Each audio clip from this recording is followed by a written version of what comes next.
Thank you, Your Excellency Governor, Deputy Governor, happy to see you today. And all the graduates, good afternoon. Please, may you wave.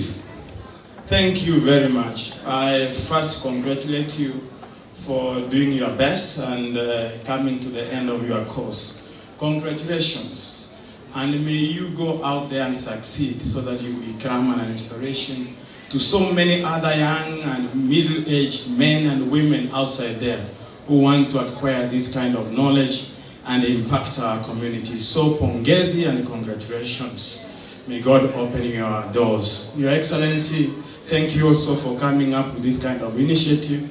I know these gentlemen and ladies who are here, they are going to be transformative agents outside there because they have been trained to search for jobs, not hapa kwa ofisi. You know the good thing, you're not going to see them here in your office. They have been trained to find jobs online, and that is very good. Most countries which are progressive, people work online and they earn a decent living.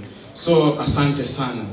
Finally, Your Excellency, I'm happy to see the whole team of our county government here. Today I've seen DG and congratulations, welcome back. Na hapa nasema arudi atufanye kazi. Ni wangapi? Thank you. DG, welcome. Tunajua, politics ni ngumu. Siasa ni ngumu. Na shetani hataki watu wanaendelea. Shetani anaingilia watu wakifanya kazi kwa bidii. But I know you are a man made of blood and flesh. You can also stumble and fall.